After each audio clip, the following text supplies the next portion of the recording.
Баршаңызға сәлем. Бүгін сіздермен дәмі өте керемет, жұмсақ сүтті қыз тортының рецептімен бөлісетін боламын. Молочная девочка деп жатады. Мінекей қараңыздар, сіздерге арнайы тіліп көрсетіп жатырмын. Өте дәмді, өте әдемі торттардың бірі.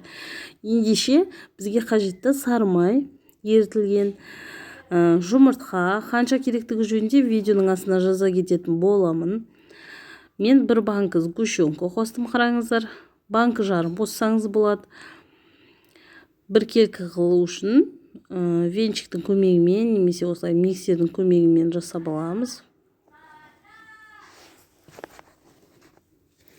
Одан соң ұнымызға бір шай қасық разрыхитель қосып, араластырып, жұмыртқалы массамызға салып, тағы да миксерлейтін боламыз.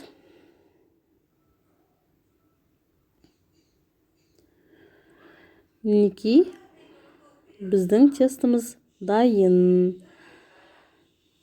Енді пергаментный бумагаға немесе осылай менікіндей многоразовый бумаңыз болса, осылай форма жасап алып, ең әуелі 3 ас қасық тестадан құйып, осылай корждардың формасын шығарып жасайтын боламыз.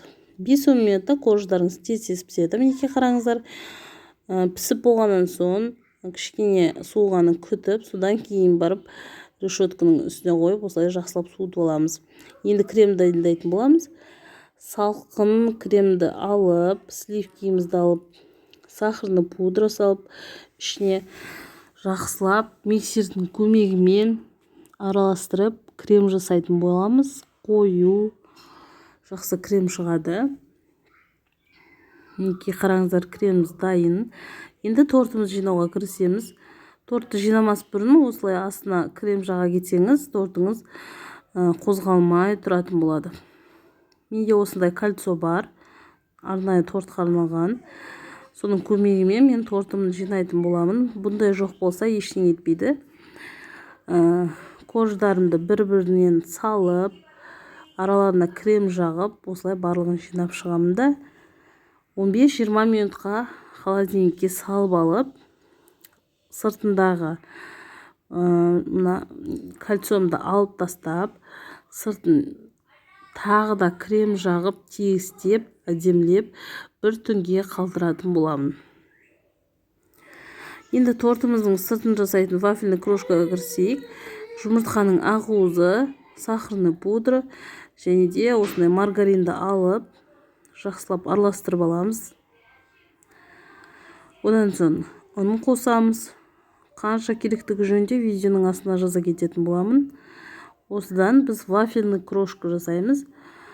Тоже жаңа пергаментный бумаңызға жұқа қылып жағасыз. Бұдан негізі бірнеше тортқа крошка шығады. Мінекей қараңыздар, жұқалығын көрсетейін сіздерге. Міне осындай жұқалықта жағатын боласыздар. Тез піседі, қарап отырыңыз 5 минутта. Мінекей менің тортым бір түн холодильникте тұрды. Өте жақсы болып шығады. Негізі түнге қалдырған жақсы. Енді әсемдейтін боламыз. Мынау біздің крошкаларымыз банаға. Осы крошкамен тортымыздың жан-жағын әсемдейтін боламыз.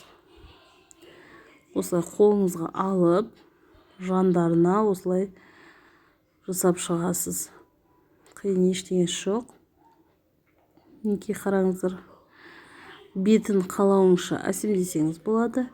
Мен апельсинмен, кивимен әсемдедім. Үстіне кондитерлік присыпка септім. Осылай әдемі торт шықты. Менің жасаған тортым ұнаса, лайк басып, комментарий жазып, бөлісе кетсеңіздер, подписка жасауды міндетті түрде ұмытпаңыздар. Дәмі өте керемет шығады. Жұмсақ бір дайындағаннан. Менімен бірге болғандарыңызға рахмет.